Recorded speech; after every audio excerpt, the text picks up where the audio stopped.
लेकिन अच्छा काम उसी समय कर लेना चाहिए। बल्कि शास्त्र तो इतना तक कहता है कि यदेव जायते वित्तम चित्तम श्रद्धा समन्वितम। जब अपने पास धन हो, पैसा हो और मन में कुछ श्रद्धा हो पुण्य कर्म करने की, सत्कर्म करने की, अच्छे काम करने की, तो उस पुण्य काम को बिना मुहूर्त के, बिना चंद्रमा दिखाए उसी समय कर देना चाहिए। क्योंकि पुण्य कर्म करने के लिए दिना नाम नियमों नास्ति, दिनों का कोई नियम नहीं होता जो अच्छे काम करने होते हैं। क्योंकि यदि पुण्य कर्म के लिए महाराज मुहूर्त दिखाते रहेंगे, चंद्रमा दिखाते रहेंगे और उतने में यदि मनुष्य की जीवन की लीला ही समाप्त हो गई तो पुण्य कर्म तो धरा का धरा ही रह गया। उसमें मुहूर्त दिखाने की आवश्यकता नहीं होती है। क्योंकि पुण्य कर्म और शुभ कर्म भिन्न भिन्न होते हैं, अलग अलग होते हैं। पुण्य कर्म किसको कहते हैं? जैसे यहाँ पर भागवत चल रहा है, इसको पुण्य कर्म कहते हैं। कहते कथा सुनने का विचार आए, कुछ दान करने का विचार आए,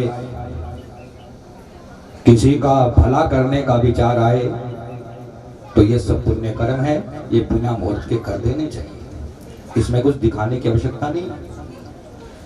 चाहे हमारा भादों का महीना है, चाहे तारा अस्त है, चाहे पितृपक्ष चल रहा है, श्राद्धों के दिन क्यों नहीं चल रहे हैं, लेकिन जब भी भगवान की कथा सुनने का विचार आए या घर में कोई जप पाठ करवाने का विचार आए, तो जब पाठ भी पुण्य कर्म होता है, इसमें भी कोई मुहूर्त दिखाने की आवश्यकता थोड़ा होती है।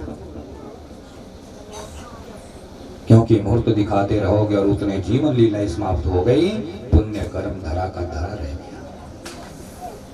जन्मदिन भी पुण्य कर्म है। कई लोग तो श्राद्धों में जन्मदिन करवाते नहीं है, तो पूछते हमारा क्यों नहीं कर रहे? कहते पितृ श्राद्ध चले, जन्मदिन करेंगे तो पितरों को मिल जाएगा। तो अरे यदि पितरों को भी मिलेगा तो कौन सी बुरी बात है? पितृ भी तो हमारे ही है। यदि पितरों को मिलेगा तो और भी आशीर्वाद ही तो मिलेगा। इसलिए पुण्य कर्म करने के लिए कुछ दिखाने की आवश्यकता नहीं होती। लेकिन हाँ, यदि शुभ कर्म यदि करना हो, उसको मुहूर्त अवश्य दिखाना चाहिए। शुभ कर्म किसको कहते हैं? जैसे गृह प्रवेश करना है, मुंडन संस्कार करना है, यज्ञोपवीत संस्कार करना है, विवाह संस्कार करना है, ये सब हमारा शुभ कर्म हुआ करते हैं। तो शुभ कर्म को तो मुहूर्त अवश्य दिखाना पड़ता है, लेकिन पुण्य कर्म करने के लिए कोई भी मुहूर्त दिखाने की आवश्यकता नहीं। अच्छा काम उसी समय कर लेना चाहिए। देखो, आप जानते हैं जिस समय रावण मरण शैया के ऊपर लेटा हुआ था, तो राम भगवान ने लक्ष्मण से क्या कहा था? लक्ष्मण से कहा, भैया लक्ष्मण, देखो लक्ष्मण, रावण एक बड़ा विद्वान ब्राह्मण है। ऐसा विद्वान ब्राह्मण ना आज तक कभी कोई हुआ है, ना कभी कोई आगे हो पाएगा जैसा कि रावण विद्वान है। और देखो लक्ष्मण, आज एक विद्वान हमारे संसार को छोड़ने जाने वाला है। लक्ष्मण, एक काम करो कि रावण के मरने से पहले अरे थोड़ा सा कुछ ना कुछ ज्ञान तो इससे अवश्य ले लो, ताकि तुम्हारा भी जीवन सफल तो बन जाए।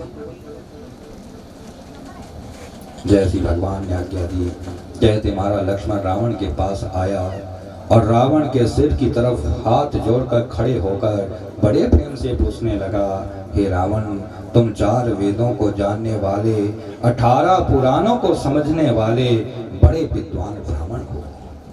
ब्राह्मण विद्वान तो हो ही, लेकिन बलवान भी तुम इतने हो रावण कि तुमने सारे देवताओं को अपनी कैद में बंद कर रखा था। इसलिए हे रावण, अरे मरने से पहले कम से कम कुछ ज्ञान मुझे भी तो तुम दे दो। ताकि 2 बार पूछा, लेकिन कहते रावण ने कोई उत्तर नहीं दिया। पर लक्ष्मण राम भगवान के पास आकर कहने लगे, प्रभु, आपने किस अभिमानी के पास मुझे ज्ञान लेने भेज दिया? देखो कितना अभिमान है रावण में भरा हुआ, मरण शैया पर लेट चुका है, लेकिन अभिमान अभी तक टूटा नहीं है। ले प्रभु अभिमानी से ज्ञान क्या मांग रहे हैं? भगवान ने कहा लक्ष्मण तुम ज्ञान मांगने गए थे ना? हाँ, तो ये तो बताओ गुरु बनकर गए थे कि शिष्य बनकर गए थे? प्रभु शिष्य बनकर ही गया था। अरे शिष्य बनकर गया था? हाँ। अरे लक्ष्मण तुझे इतना भी ज्ञान नहीं है कि जब कोई शिष्य अपने गुरु के पास ज्ञान लेने जाता है तो क्या वो शिष्य सिर की तरफ खड़े होकर ज्ञान मांगता है या पैरों की तरफ खड़े होकर ज्ञान मांगता है? अरे लक्ष्मण जब तुझे ज्ञान मांगना आता ही नहीं है तो तुझको ज्ञान कौन देगा? अरे ये रावण कोई साधारण ब्राह्मण नहीं है, 4 वेद 18 पुराण इसको कंठाग्र है। अरे ऐसा विद्वान ब्राह्मण तुझे कहां मिलेगा? ले जाओ लक्ष्मण, पांव के पास जाओ, हाथ जोड़ो और बड़े प्रेम से पूछो। जैसे लक्ष्मण महाराज रावण के पांव के पास आए तो पांव के पास आकर हाथ जोड़कर बड़े प्रेम से कहने लगा, हे रावण इतने विद्वान हो कि ऐसा विद्वान आज तक कोई है नहीं, ना कभी आगे होगा।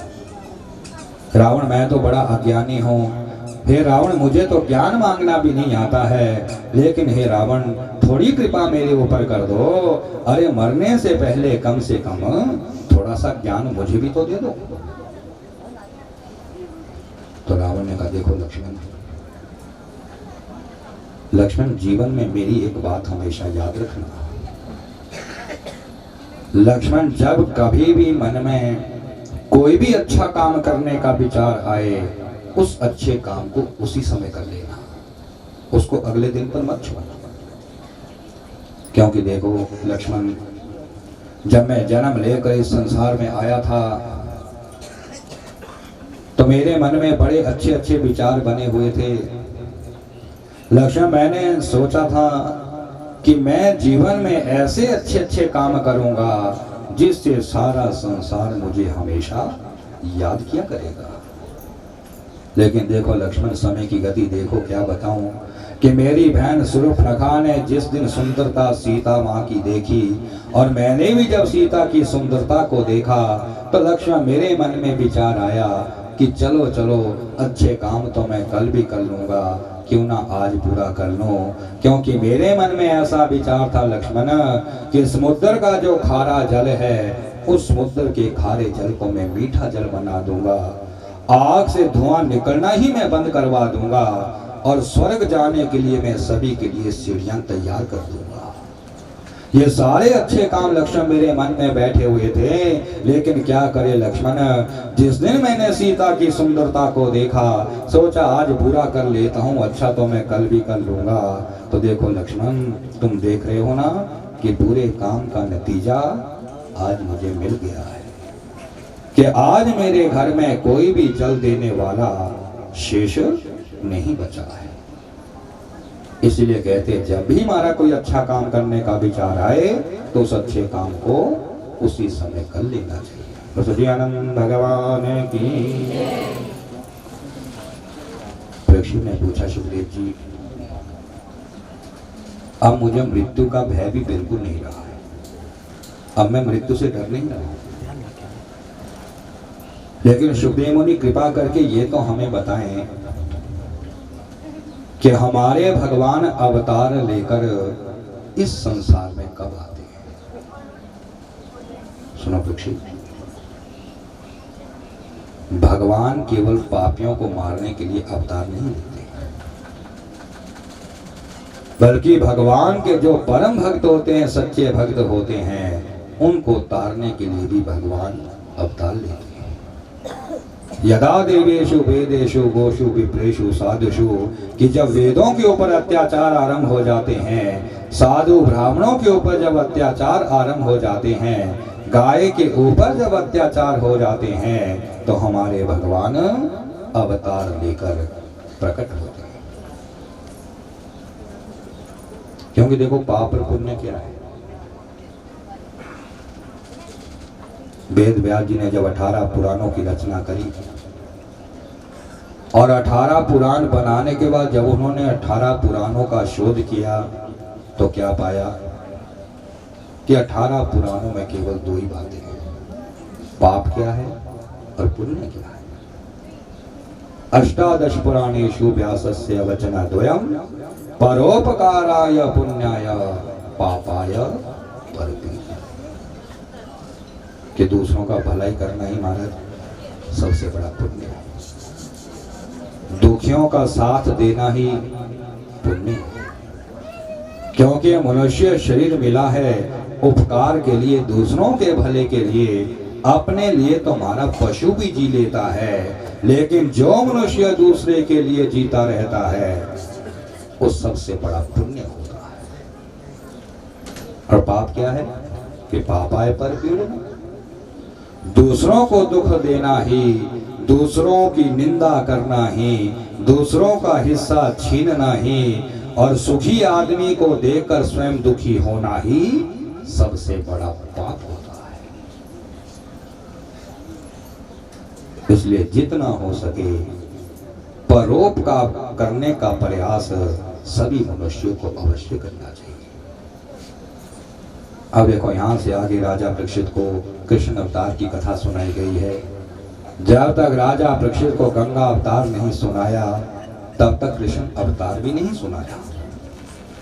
जब सुखदेव मुनि ने देखा कि अब राजा परीक्षित का मन गंगा की तरह निर्मल हो चुका है, गंगा की तरह पवित्र हो चुका है, अब इसको कृष्ण अवतार की कथा सुनानी चाहिए। तो अब हम भी कृष्ण अवतार की कथा आरंभ करें। कृष्ण भगवान की। सुखदेव जी ने कहा देखो राजा परीक्षित, मथुरापुरी नगरी में एक उग्रसेन नाम करके राजा हुआ करते थे। बड़े धार्मिक राजा थे, पूरे राज्य को अपने परिवार की तरह वो पाला करते थे। क्योंकि राजा किसे कहा है कि प्रजा सुखी सुखी राजा तद दुख यश्च दुखिता, कि प्रजा के सुख में जो सुखी रहता है और प्रजा के दुख में जो दुखी रहता है वही तो असली राजा होता है। तो उग्रसेन राजा बड़े धार्मिक राजा थे। उनकी पत्नी का नाम श्रुति था। कहते एक दिन उग्रसेन की पत्नी श्रुति जब हमारा अकेले ही बागीचे में घूमने को चली गई तो उधर बागीचे में एक विद्रुम नाम करके राक्षस घूम रहा था। उस राक्षस ने जैसी श्रुति को अकेले आते देखा तो क्या किया, क्योंकि वो राक्षसी माया को तो जानता था, तो कहते हमारा राक्षसी माया के द्वारा उस विद्रुम नामक राक्षस ने अपना स्वरूप उग्रसेन का बना दिया और उग्रसेन का स्वरूप बनाकर उसने श्रुति का धर्म गिरा दिया। तो क्रोध में श्रुति ने कहा दुष्ट कौन है जिसने कि आज मेरे पति का स्वरूप बनाकर मेरा धर्म गिराया। जब वो राक्षस वहां से भाग गया और श्रुति जब वापिस अपने राजमहल में आई, तुम्हारा राजमहल में आकर वो अपने पति से ये ना कह पाई कि मारा आज किसी ने आपका स्वरूप बनाकर मेरा धर्म गिरा दिया है। तो देखो जब उसने इस बात को छिपाया तो कहते मारा थोड़े दिनों के बाद श्रुति गर्भवती रही और उसके गर्भ से कपुत्र कंस पैदा हो गया। जैसे कंस युवा अवस्था में पहुंचा, तुम्हारा उग्रसेन का अंश तो था नहीं, वो तो एक राक्षस का अंश था। बड़े होते ही कंस ने क्या किया कि राजगद्दी के लालच में पड़कर सबसे पहले उसने अपने माता पिता को बंदी गृह के अंदर बंद करवा दिया और सारे राज्य में उसने आतंक ही आतंक फैलाना आरंभ कर दिया। जब वो कंस भगवान के भक्तों को परेशान करने लगा, भगवान के भक्तों की जब वो हत्या करने लगा तो उग्रसेन बेचारे बड़े दुखी हो गए। कहते एक दिन उग्रसेन कैद खाने में अपने छोटे भाई देवक को बुलाकर कहने लगे, भैया देवक, देखो भैया, ना जाने मेरे घर में ये कबूतर कंस कहां से पैदा हो गया। और इस जीवन में तो मैंने कभी किसी का बुरा नहीं किया भैया, जितना हो सका सबका भला भला मैंने किया है, कभी किसी को मैंने अपनी तरफ से कोई दुख नहीं दिया है। ना जाने भैया देवक, पिछले जन्मों में मैंने अपने हाथों से ऐसे कौन कौन से कुकर्म कर डाले थे जो ऐसा दुष्ट बच्चा मेरे घर में पैदा हो गया। भैया ये हम दोनों को तो बड़ा भारी दुख देता है, लेकिन हमारे साथ साथ ये राज्य के लोगों को भी दुखी करता है। इससे अच्छा होता कि मेरे घर में कोई बेटा पैदा ना होता। ये तो कौन कौन से दुख है वो बेटे के। पहला दुख तो बेटे का ये होता है कि यदि किसी के घर में बेटा पैदा ना हो तो वो दुख माँ बाप को बहुत होता है। लेकिन चलो, वो दुख अच्छा ही होता है। क्यों? क्योंकि वो दुख तभी तक मनुष्य को रहता है जब तक मनुष्य संसार में जीवित रहता है। मरने के बाद वो दुख भी उसके साथ ही समाप्त हो जाता है। और दूसरा कि यदि बेटा पैदा होने के बाद किसी कारणवश यदि मृत्यु को प्राप्त हो जाए तो वो दुख भी माँ बाप को बहुत होता है। लेकिन वो दुख भी मनुष्य को तभी तक रहता है जब तक मनुष्य संसार में जीवित रहता है। मरने के बाद वो दुख भी उसके साथ ही समाप्त हो जाता है। लेकिन जो तीसरा दुख है, सबसे बड़ा दुख है कि यदि किसी के घर में दुष्ट बच्चा पैदा हो जाए, किसी के घर में यदि मूर्ख बच्चा पैदा हो जाए, तो वो दुष्ट बेटा जीते जागते तो अपने माँ बाप को कभी प्रसन्न नहीं रख पाता है, बल्कि माँ बाप के मरने के बाद वो उनका नाम मिट्टी में ही मिला देता है। भैया इससे तो अच्छा ही होता ना कि मेरे घर में कोई बेटा ही पैदा ना होता। अरे ये तो बड़ा ही दुष्ट बच्चा मेरे घर में पैदा हो गया। देखो, बिना आग के मनुष्य को जलाने वाली कौन कौन सी चीजें बताई है जो बिना आग के मनुष्य को हमेशा अंदर ही अंदर से जलाती रहती है। कि कुग्राम वासा कुलहीन सेवा कुभोजनम क्रोधमुखीम च भार्याम मूर्खश्च पुत्र विधवा च कन्या बिना अग्नि तेन प्रदहन्ति कायम। कि पूरे गांव में या पूरे पड़ोस में यदि एक दो अच्छा आदमी रहने लग जाए तो आप जानते कि पूरे आदमी अच्छे आदमी को शांति से जीने ही नहीं देते। तो पूरे गांव में जो कोई भी अच्छा आदमी बैठता है, कहते हो बिना आग के हमेशा अंदर ही अंदर से जलता रहता है। कुलहीन मनुष्य की यदि कभी सेवा की जाए तो कुलहीन मनुष्य की सेवा भी बिना आग के मनुष्य को अंदर ही अंदर से जलाया करती है। बुरा भोजन यदि खा लेता, जो भोजन पचता नहीं है, तो बुरा भोजन भी मनुष्य को हमारा बिना आग के अंदर ही अंदर से जलाता रहता है। और जिसके घर में दुष्ट बेटा पैदा हो जाए, मूर्ख बच्चा यदि किसी के घर में पैदा हो जाए, तब भी माँ बाप अपने उस दुष्ट बेटे को देखकर बिना आग के अंदर ही अंदर से जलते रहते हैं।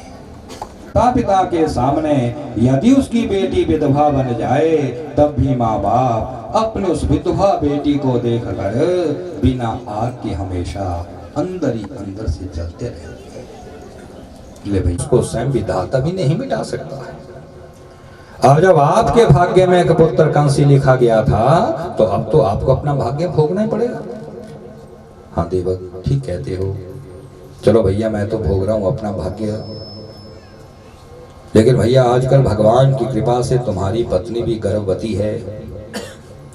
देवक, यदि भगवान ने तुम्हारे घर में कोई बेटा पैदा कर दिया तो हो सकता है वो बच्चा हमारी कोई रक्षा कर सके।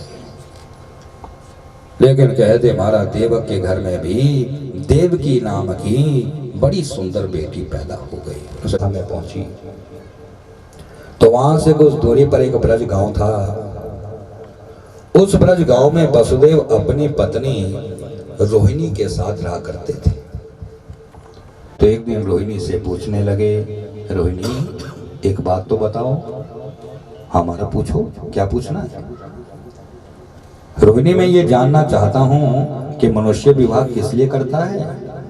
तो उसने कहा, स्वामी, मनुष्य विवाह इसलिए करता है ताकि पत्नी पति की आज्ञा पालन करे और अपने घर में अतिथियों की अपने दिल से सेवा किया करे। वसुदेव ने कहे, रोहिणी कैसी बात करती हो? ये काम तो कोई मनुष्य अपने सेवक से भी करवा सकता है ना, नौकर से भी करवा सकता है, लेकिन जो स्त्री का असली धर्म है वो तो नहीं बताया ना। आप ही बताओ हमारा क्या धर्म है? वसुदेव ने कहा, देखो रोहिणी, अरे रोहिणी, मनुष्य विवाह इसलिए करता है ताकि विवाह करने के बाद उसके वंश की वृद्धि आगे से आगे होती रहे। वंश बढ़ाना है आपने, संतान घर में पैदा करनी है आपने, तो दूसरा विवाह कर लो। नहीं, क्यों? क्योंकि यदि मैं दूसरा विवाह करूं तो ना जाने तेरी सौतन किस स्वभाव की आ जाएगी, और जब तेरी सौतन तुम्हें दुख दिया करेगी तो तुम तो मेरी ही निंदा किया करोगी ना। अरे तो इतना है, तो चलो आज मैं आपको वचन देती हूँ, धर्म देती हूँ कि मेरी सौतन जीवन में चाहे मुझे कितने भी दुख क्यों ना दे दे, मैं कभी भी आपके नाम की निंदा नहीं करूँ। कर लो, दूसरा विवाह कर लो। अब देखो, जब ऐसा वचन उसने दिया तो कहते महाराज वसुदेव जी ने अपना रिश्ता देवक की बेटी देवकी के साथ लगाया। अब जब बारात वापिस आने लगी तो जिस प्रकार हमारे यहाँ पर भी ये परंपरा बनी है, रस्म बनी है कि बहन को छोड़ने के लिए उसका भाई उसकी ससुराल तक अवश्य जाता है, तो हमारा अपनी गोद में उठा कर अपने साथ रखता है। अब जैसे हमारा कंस देवकी का रथ हाँकने लगा तो सारे बाराती भी कंस के रथ कांगड़े से। अब देखो इतना घटी, क्या घटना घटी कि हमारा सभी बारात का आनंद लेकर जा रहे थे, लेकिन अचानक आज जिस बहन का रथ तुम अपने हाथों से हाँकने जा रहे हो तो तुम्हारी बहन के हाथ से गर्म क्या है? जैसे उसने आकाश की आवाज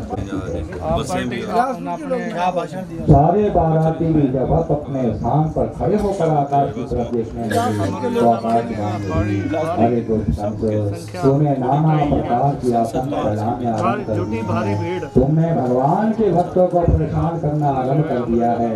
ले याद रखना कंस, आज जिस बहन का तुम रथ अपने हाथों से हाँकने जा रहे हो, इसी तुम्हारी बहन की आंखें जितना प्रेम कर रहा था बालों से पकड़ कर उसने कहीं नहीं है, फिर हाथ में तलवार जैसी बेटी को मारने के लिए तैयार हुआ तो सारी बारात में हाहाकार मचने लगी। सारे बारात में कहने लगे, अरे रे कंस ये क्या कर रहा है? अरे आज विवाह के दिन आज तक सभी के सभी बाराती दूर दूर से संभा रहे थे, कोई भी कंस का तलवार वाला हाथ पकड़ने को आगे नहीं बढ़ा। क्यों? क्योंकि आप जानते दूसरों से सभी हो रहा थे। आपने ना कोई पता नहीं लगता उसमें आना इसलिए तो हमारे शास्त्र में दोषों और कांटों से बचने के दो उपाय हैं कि मूर्खा नाम कंटका नाम दीप देव प्रतिक्रिया।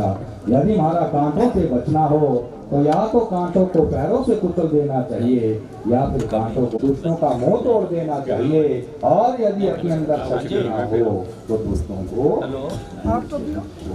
आ जाओ भाई, आ जाओ आ जाओ आओ भाई, आओ एक वहाँ भी जाना। आज के बाद जितने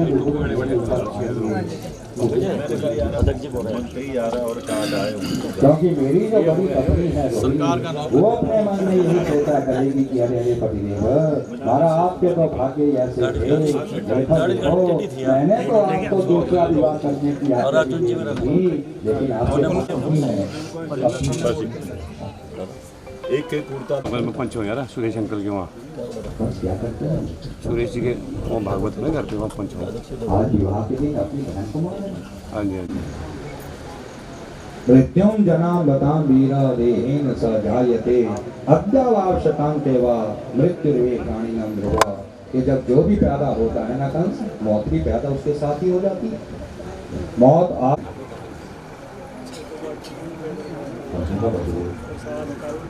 देखो, मैं भी जानता हूँ कि जो पैदा होगा लेकिन जब मुझे पहले इस बात का पता है ना, मौत के जो हाथ होते हैं ना वो बड़े लंबे होते हैं। काल से आज तक कोई बच नहीं पाया, ना कभी कोई आगे बच पाएगा।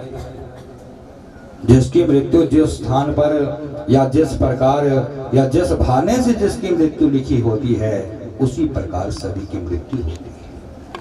लेकिन आज हम अपनी मौत को भूल चुके हैं। आज किसी को अपनी मृत्यु याद नहीं है। देखो, जब आप कथा सुनने आए होंगे तो रास्ते में यदि कोई लोग मिले होंगे तो आपने कहा होगा कि चलो चलो भी कथा चल रही, कथा सुनने चले। तो लोग क्या कहते हैं, इधर मरने का समय नहीं, तुम कथा सुनने की बात कर रहे हो। देखो, लोगों पूरा होगा वो हमें डस लेगा। काल से कोई बच नहीं सकता। और जिसकी मृत्यु जहां लिखी होती है, जिस प्रकार लिखी होती है उसी प्रकार होती है सबकी मृत्यु। देखो, कहते एक बार यमराज जी शंकर भगवान से मिलने के लिए कैलाश पर्वत पर गए। जब गुफा के पास पहुंचे तो वहां पर नंदी पहरा दे रहा था।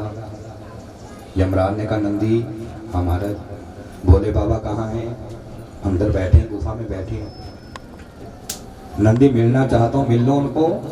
हमारा आपको कौन मना कर सकता मिलना? जाइए जाइए, मिल ली। जैसे अंदर जाने लगा यमराज, कहते अचानक उसकी नजर गुफा के ऊपर चली गई। जब गुफा के ऊपर दृष्टि गई तो क्या देखा कि उस गुफा के ऊपर एक बड़ा ही सुंदर पक्षी बैठा हुआ है। थोड़ी देर तक यमराज उस पक्षी को देखता रहा, फिर देखने के बाद थोड़ा मुस्कुराया और मुस्कुराने के बाद हंसता हंसता अंदर शंकर भगवान से मिलने चला गया। अब जैसी नंदी की नजर गई तो बेचारे नंदी ने सोचा, अरे देखो देखो, इस यमराज की दृष्टि इस पक्षी के ऊपर पड़ गई है और इस पक्षी को देखकर यमराज मुस्कुराया भी है, हंसा भी है। कहीं ऐसा तो नहीं, कहीं बेचारे की मृत्यु तो नहीं होने वाली, तभी तो नहीं हंस रहा। तो क्यों ना मैं इस पक्षी की रक्षा करूं। अब देखो, जब नंदी के मन में उस पक्षी को बचाने की बात आई, कहते नंदी एकदम से गया, उसने उस पक्षी को पकड़ा, पक्षी को पकड़कर आकाश मार्ग से ले गया और 100 योजन दूर जंगल में जाकर उसने उस पक्षी को छोड़ दिया और वापिस अपने पहरे पे आ गया। थोड़ी देर के बाद जब यमराज शंकर भगवान से मिलकर बाहर आए, बाहर आकर जैसी गुफा के ऊपर देखने लगे तो क्या देखा कि वहां पर पक्षी तो है नहीं। नंदी हमारा, जब मैं अंदर भोले बाबा से मिलने गए, पक्षी बैठा था ना यहाँ? हाँ, बैठा तो था। तो बताओ कहाँ चला गया वो? क्यों? क्योंकि नंदी तू जानता मैं उसको देखकर हंसा क्यों था, मुस्कुराया क्यों था? क्यों महाराज? हे नंदी, मैं उसको देखकर इसलिए हंस रहा था क्योंकि उस पक्षी की मृत्यु आज के दिन ही यहाँ से 100 योजन दूर एक जंगल में लिखी गई है। नंदी, मुझे इसलिए हंसी आ रही थी कि अरे अरे, ये पक्षी तो यहाँ महाकाल की शरण में बैठा हुआ है और इसकी मृत्यु तो 100 योजन दूर लिखी गई है जंगल में, तो आज इसकी मृत्यु कैसे होगी? इसीलिए मैं हंस रहा था। बता कहाँ है वो पक्षी? जैसे ही सुना, बड़ा पश्चाताप नंदी को अपने ऊपर हुआ। नंदी ने कहा, महाराज मुझे क्या मालूम था कि 100 योजन दूर उसकी मृत्यु लिखी है। मैंने सोचा आपकी दृष्टि पड़ गई है, कहीं इस पक्षी की मृत्यु ना होने वाली हो, तभी तो मैं उसे यहाँ से उठाकर 100 योजन दूर जंगल में छोड़कर। इसीलिए कहते कालो ही प्रसारित करो बिन्नादि दूरादि।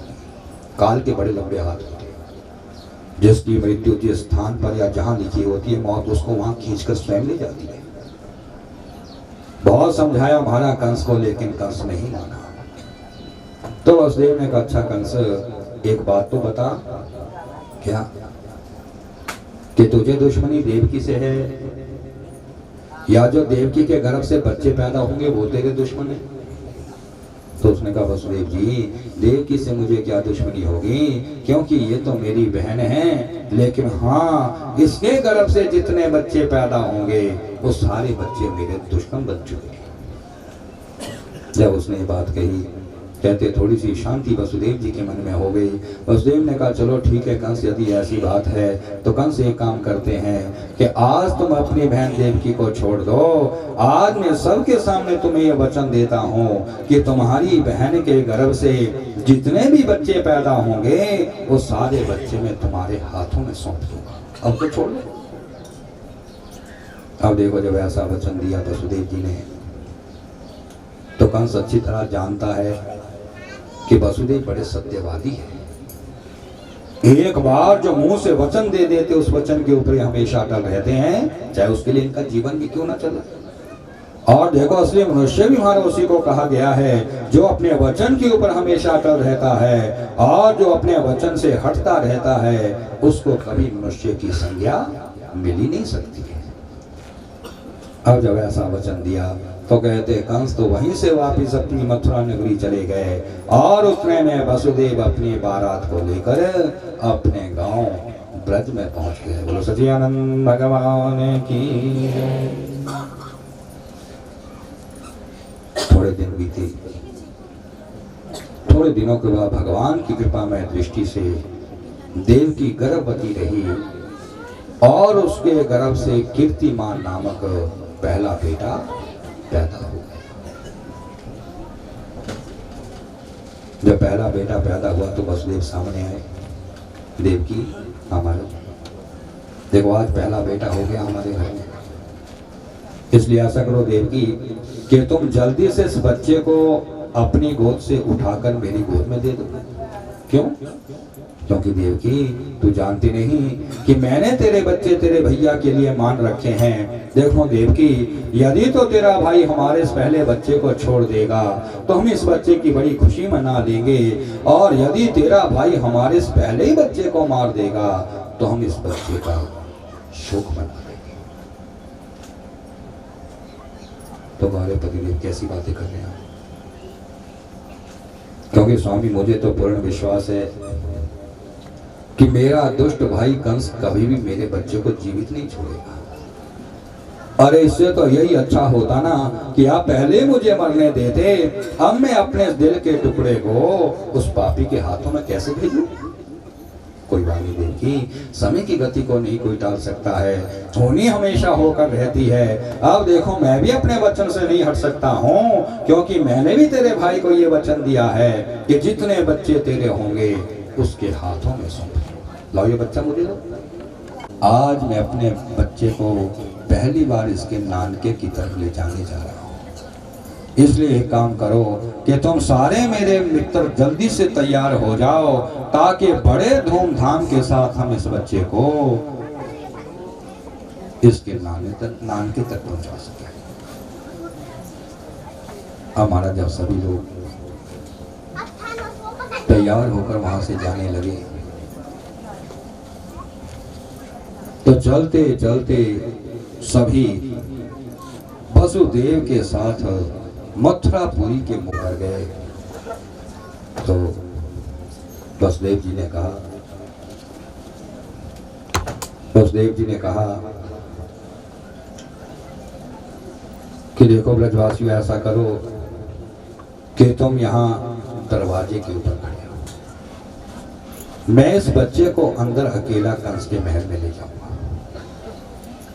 अब ऐसा कह के महाराज वसुदेव जी ने सोचा रे देखो देखो मुझे देखो मुझे देखो। अब चलते चलते जब वसुदेव जी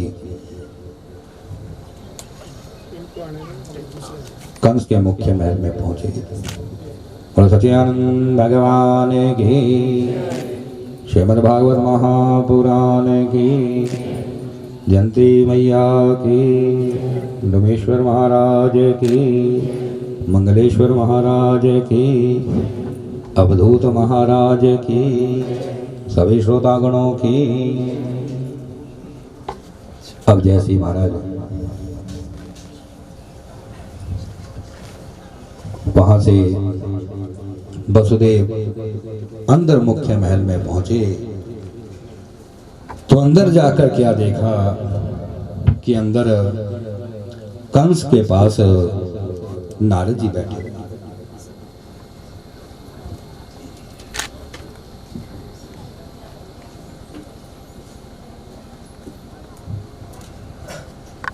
सच्चिदानंद भगवान की, नारद जी महाराज की। जैसे नारद जी को बैठे हुए देखा, वसुदेव के मन में थोड़ी सी शांति हो गई। वसुदेव जी ने सोचा कि अरे देखो देखो, यदि किसी दुष्ट आदमी के पास कोई अच्छा आदमी बैठा हो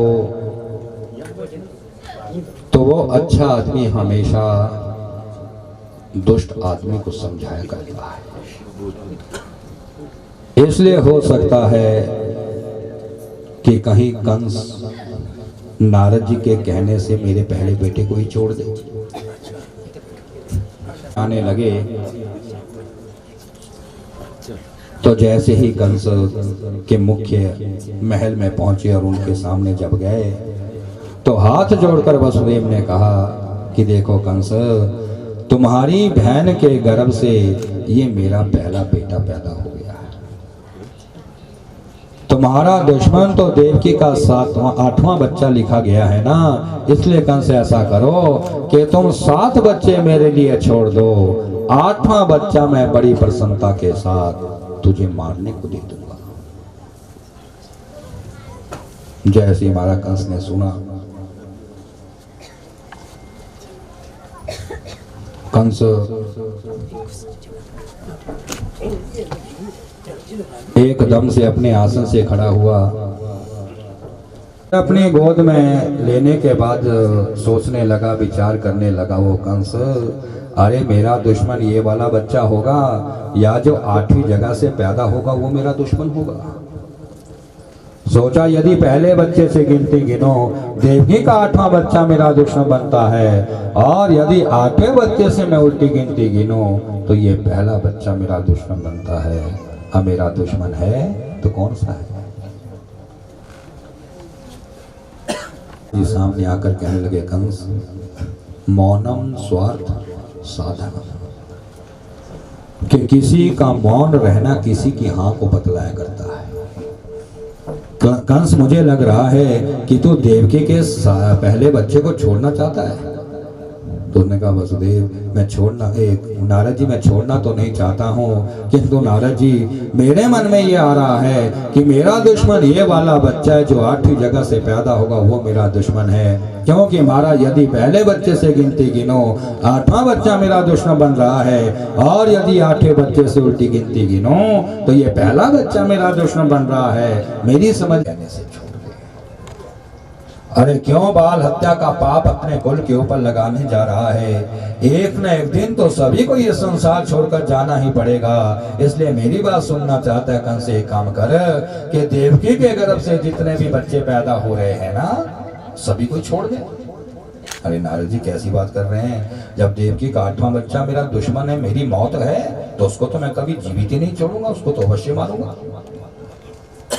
अब देखो, जब बार बार वो 8वें बच्चे को मारने की बात कहने लगा तो वसुदेव ने कहा चलो ठीक है, नारद जी ने कहा चलो ठीक है कंस, यदि मेरे कहने के अनुसार तू देवकी के 8वें बच्चे को नहीं छोड़ सकता है तो कंस एक काम क्यों नहीं करता कि देवकी के गर्भ से जितने भी बच्चे पैदा हो रहे हैं सभी को क्यों नहीं मार देता? क्योंकि हत्या तो हत्या है ना, एक करी चाहे अनेक करी। जैसी हमारा नारद जी ने बात कही, वैसी देखो उस दुष्ट कंस ने क्या किया। कहते उस पापी कंस ने एकदम से उस बच्चे को वसुदेव की गोद से अपनी गोद में ले लिया, टांग से उल्टा लटका दिया, और वसुदेव की आंखों के सामने सामने ही उसने उस बच्चे को अपने सिर पर से घुमाकर पृथ्वी पर पटक कर मार दिया।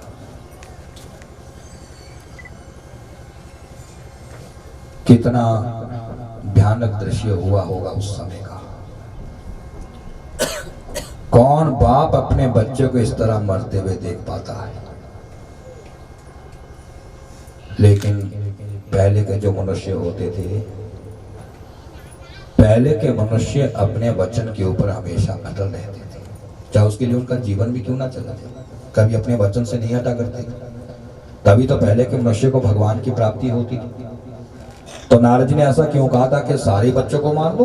तो नारद जी ने ये बात इसलिए कही है क्योंकि हमारे नारद जी अच्छी तरह से जानते हैं कि यदि कंस ज्यादा बच्चों को मारेगा तो इसके पाप का घड़ा जल्दी ही भर जाएगा, और जब इस पापी के पाप का घड़ा भरेगा तो हमारे भगवान को अवतार लेकर इस संसार में आना ही पड़ेगा। क्योंकि देखो नीति क्या कहती है, नीति कहती है कि यदि कोई दुष्ट आदमी बुरा कर्म कर रहा है तो उस दुष्ट आदमी को बुरा काम करने से बार बार मना करते रहना चाहिए, बार बार मना करते ही रहना चाहिए। यदि बार बार मना करने पर भी वो दुष्ट आदमी ना माने तो उस दुष्ट आदमी को इतना बहका देना चाहिए ताकि जल्दी से जल्दी उसकी मृत्यु हो सके, नहीं तो वो कभी भी अच्छे आदमियों को इस संसार में शांति से जीने नहीं देता है। अब बेचारे रोते रोते जब वसुदेव महाराज बाहर निकले, बाहर सारे ब्रजवासी इकट्ठे थे। जब उन्होंने वसुदेव को रोते हुए देखा तो पूछा, अरे वसुदेव क्या बात है, क्यों रोते हो, तुम्हारा बच्चा कहाँ है? के सामने ही पहले टांग से उल्टा लटकाया और मेरी आंखों के सामने उसने उस बच्चे को अपने सिर पर से घुमाकर पृथ्वी पर पटक कर मार दिया। और मुझे देखो कि कितना अभागा बाप हूँ, इन्हीं आंखों से अपने बच्चे के मौत के दृश्य को देखता रहा। कहते रोते रोते बेचारे वसुदेव जी मूर्छित होकर पृथ्वी पर गिर गए, क्योंकि पुत्र शोकम महाकष्टम। मनुष्य के जीवन में चाहे बड़े से बड़े दुख क्यों ना आ जाएं, सारे दुखों को सहन कर लेता है मनुष्य, लेकिन महाराज यदि बच्चे का दुख किसी भी मनुष्य के ऊपर आता है तो बच्चे का दुख सबसे बड़ा दुख होता है। जब मूर्छित होकर बेचारे पृथ्वी पर गिरे, ब्रजवासियों ने वसुदेव को होश में लाया, होश में लाकर अपने गले से लगाकर कहने लगे, अरे वसुदेव चिंता क्यों करते हो, हम तो तुम्हारे मित्र हैं ना। चलो ठीक है वसुदेव, यदि उस पापी कंस ने ऐसा कुकर्म किया है तो हम ऐसा करते हैं कि हम सब इकट्ठे होकर उसके साथ युद्ध आरंभ कर देते हैं, बच्चों का दुख मुझे कभी देखना ना पड़े। लेकिन कहते हमारा दुर्भाग्यवश 6 बच्चे पैदा हुए देवकी के और 6 के 6 बच्चे कंस ने मार दिए। अब जब 6 बच्चे दोनों के मर गए और 7वीं बार जब देवकी गर्भवती रही तो एक दिन रोहिणी ने कहा कि देखो देवकी, मैं कई दिनों से अपनी बहन यशोदा के पास गोकुल नहीं गई। देवकी यदि तुम मुझे आज्ञा दे पा रही हो तो क्या मैं कुछ महीनों के लिए गोकुल में यशोदा के पास जाकर हूं, आप भी चले जाओ। अब जब वसुदेव भी वहां से चले गए,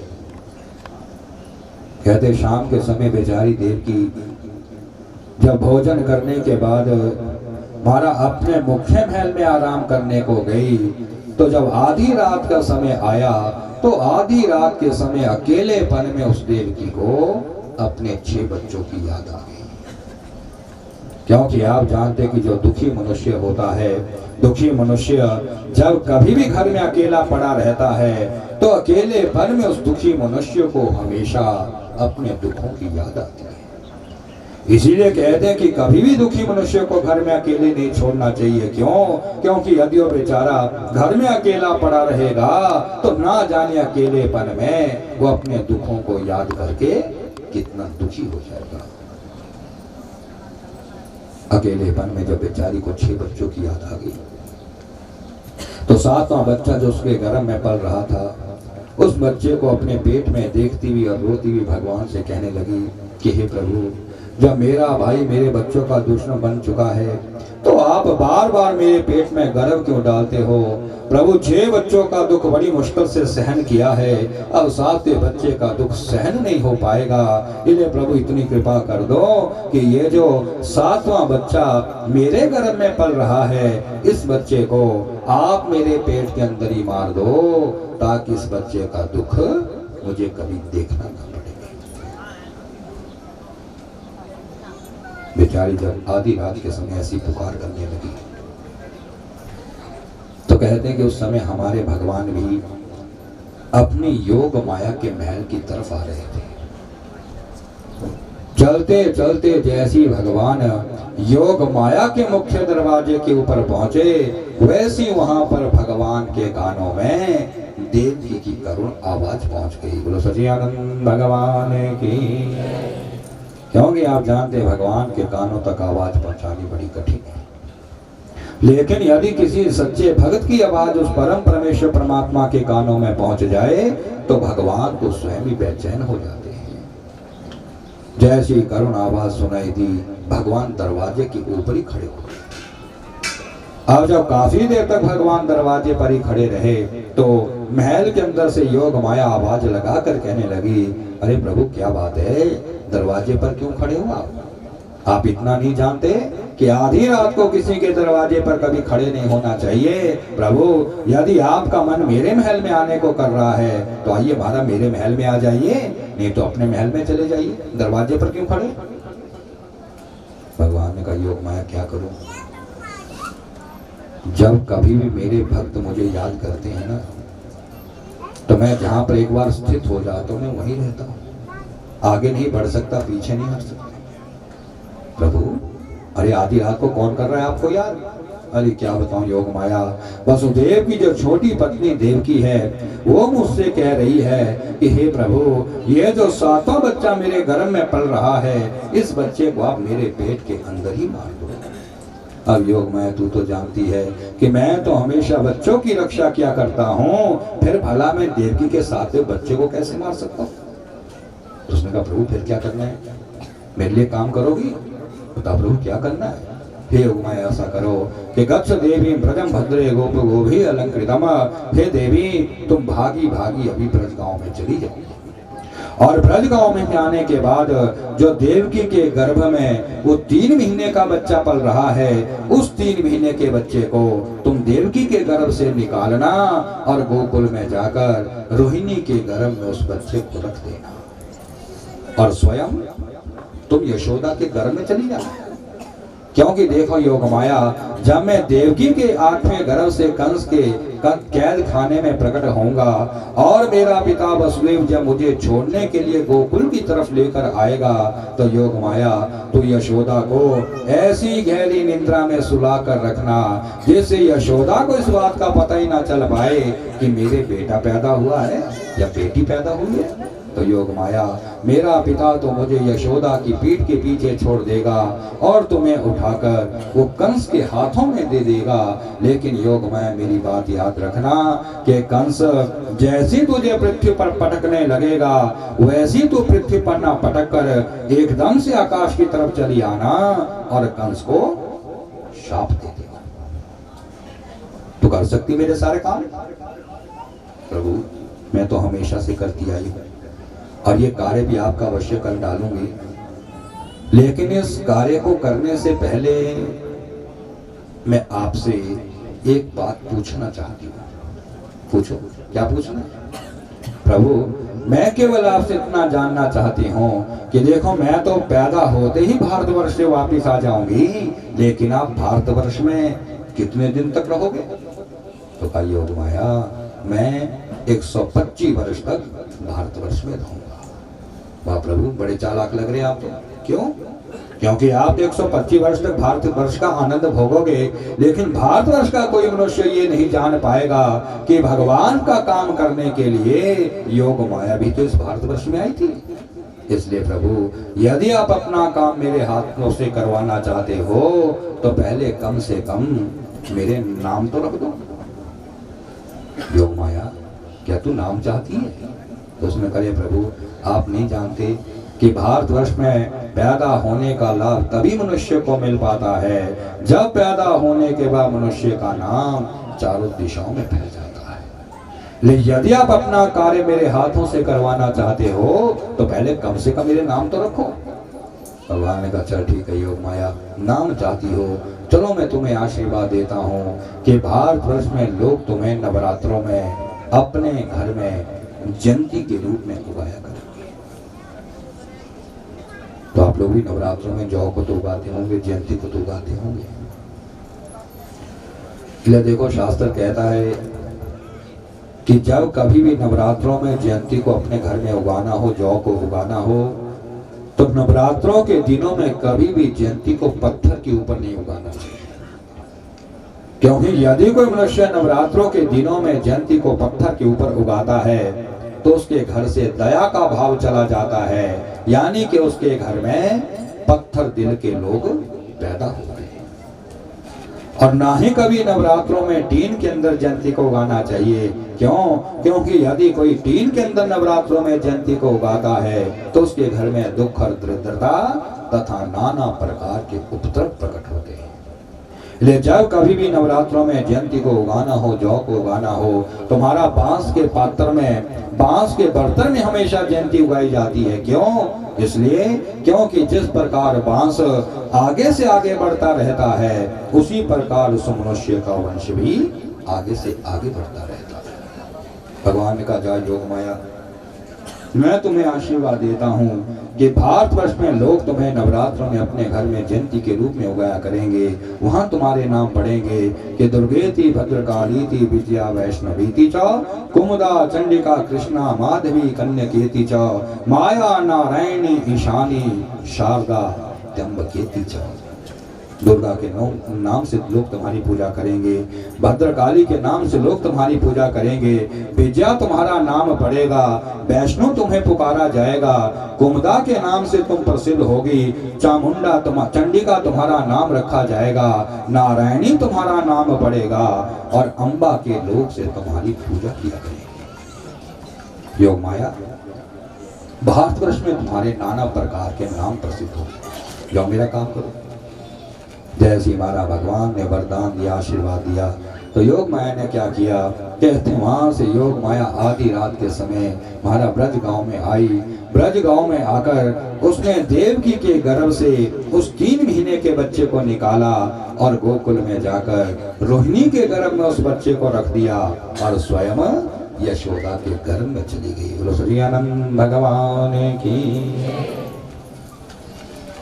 जैसी सुबह हुई, देवकी ने देखा मेरा 7वां गर्भ नहीं रहा, बड़ी प्रसन्न हुई। जब वसुदेव सामने आया, देवकी को प्रसन्न देखा तो पूछा, देवकी क्या बात है, आज तो बड़ी प्रसन्न दिखाई दे रही हो। उन्होंने कहा, महाराज क्या बताऊं, देखें पतिदेव, मेरे जो 7वां गर्भ था, अब 7वां गर्भ हमारे पास नहीं रहा स्वामी। अब हमें 7वें बच्चे का दुख कभी देखने को नहीं मिलेगा। हाँ, ये तो बहुत अच्छा हो गया।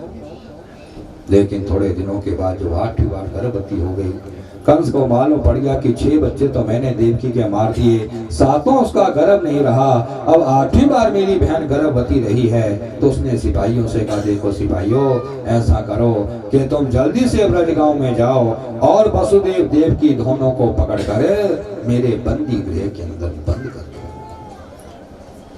अब उन दोनों को हमारा कैद खाने में बंद किया गया। बेचारे वसुदेव के हाथों में हथकड़ियां, पैरों में बेड़ियां लगा दी।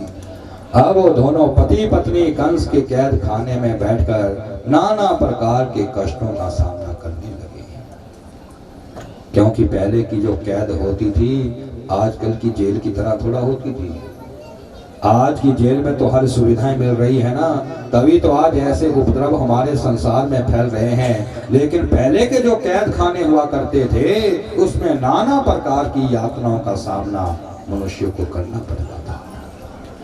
अब दोनों पति पत्नी जब नाना प्रकार के दुख सहन करने लगे तो देखो उतने में महाराज जिस योग माया ने देवकी के उस 7वें बच्चे को उधर रोहिणी के गर्भ में रख रखा था, कहते जब वो बच्चा रोहिणी के गर्भ में 6 महीने का पूरा हुआ तो उस दिन रोहिणी दूध का पान कर रही थी, दूध पी रही थी। दूध पीते पीते जब पेट में पीड़ा हुई, यशोदा को आवाज लगाई, बहन यशोदे, हाँ अरे बहन ना जाने आज दूध पीते पीते मेरे पेट में पीड़ा क्यों उठ गई। यशोदा ने कही, रोहिणी बहन तेरी सूरत तो ऐसा बताती, आजकल तो तुम गर्भवती हो। उन्होंने कहा, यशोदा कैसी बातें करती हो, गोकुल में कभी ऐसा हुआ नहीं, ब्रज गांव में कभी ऐसा हुआ नहीं, गोकुल में कैसे हो सकता है। तो उसने कहा, बहन भगवान की माया बड़ी विचित्र होती है। बहन रोहिणी मैं तुम्हें अभी बता देती हूँ कि तेरे घर में बेटा है या बेटी है। क्योंकि देखो हमारा शास्त्र कहता है कि यदि मां के गर्भ में बेटा हो तो वो बेटा अपने मां के गर्भ में छठे महीने में दाहिनी कुक्ष की ओर चक्कर काटा करता है, और यदि गर्भ में बेटी हो तो बेटी अपने मां के गर्भ में छठे महीने में बाई कुक्ष की ओर चक्कर काटा करती है। आपने देखा होगा जब आप अपने बच्चों का जन्म पत्र बनाते होंगे तो उसमें ब्राह्मण लोग लिखते हैं। खैर अब तो कंप्यूटर का समय है ना, कंप्यूटर में तो ऐसा कुछ नहीं होता, लेकिन असली जन्म पत्र हुई है जो हाथ से लिखा जाता है, हाथ से बनाया जाता है, तो उसमें आपने देखा होगा उसमें ब्राह्मण लोग लिखते हैं यदि बेटा हो तो दक्षिण कुक्षौ पुत्र रत्नम अधिजनत, और यदि बेटी हो तो लिखते हैं कि वाम कुक्षौ कन्या रत्नम शुशुभे। जैसे महाराज यशोदा ने रोहिणी के गर्भ को देखा तो देखकर प्रसन्न होकर कहने लगी, अरे बहन रोहिणी बड़ी कृपा होगी, बहन कृपा होगी भगवान की तुम्हारे ऊपर, भगवान ने तुम्हारे गर्भ में एक बड़ा ही सुंदर बेटा भेज रखा है।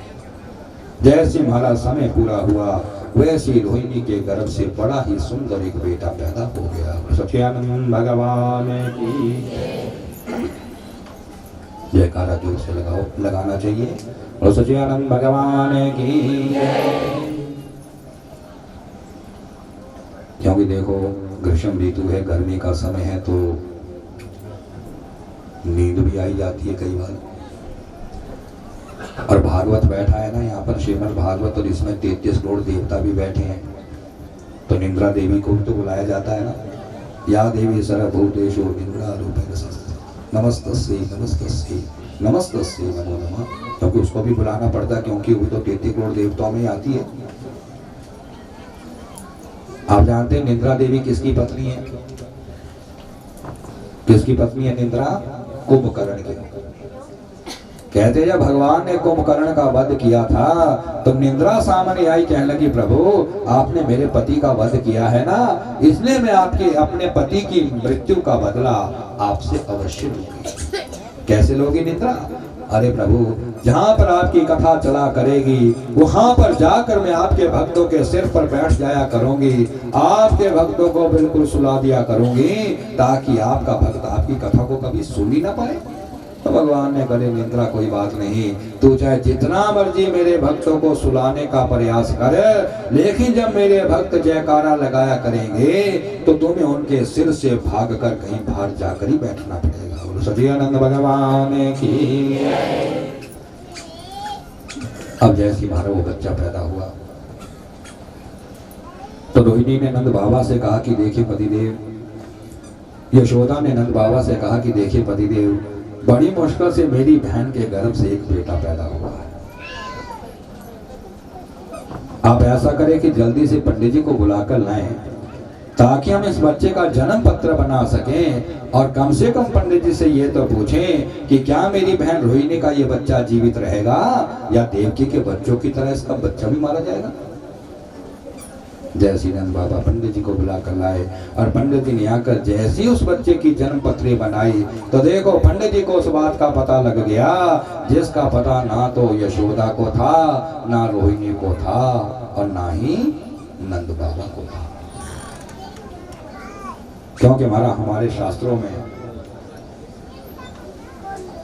जो ज्योतिष शास्त्र है उस सब शास्त्रों की आंख मांग दिया है।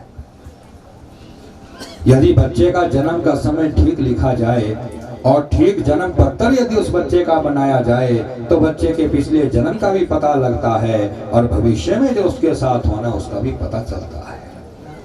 जैसे ही पंडित जी ने उस बच्चे की जन्म पत्री बनाई तो जन्म पत्री बनाकर पंडित जी ने कहा नंद बाबा, हाँ महाराज, अरे देखो नंद बाबा, ये बच्चा जो है ना, ये बच्चा पति के संसर्ग से रोहिणी के गर्भ में नहीं आया है।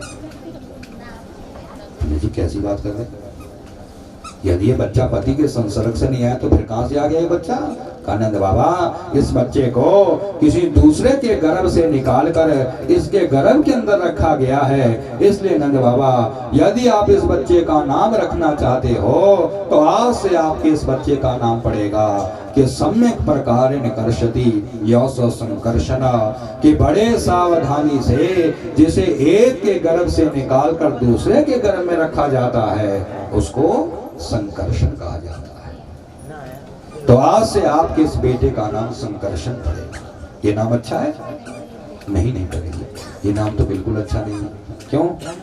क्योंकि पंडित जी आप जानते हैं आजकल संस्कृत पढ़ने का समय चल रहा है, ले जब ये रोहिणी का बेटा संस्कृत विद्यालय में पढ़ने जाएगा तो वहां पर जो इसके मित्र हुआ करेंगे वो इसके नाम का अर्थ निकाल कर इसकी हंसी उड़ाया करेंगे और इसे ताना देते हुए बार बार चिढ़ाते हुए ये कहा करेंगे, अरे अरे तू तो दो माँ का बेटा, तू तो दो माँ का बेटा है। इसलिए पंडित जी बच्चे का नाम तो ऐसा होना चाहिए महाराज ताकि बच्चे के नाम का उसको सम्मान मिलता है।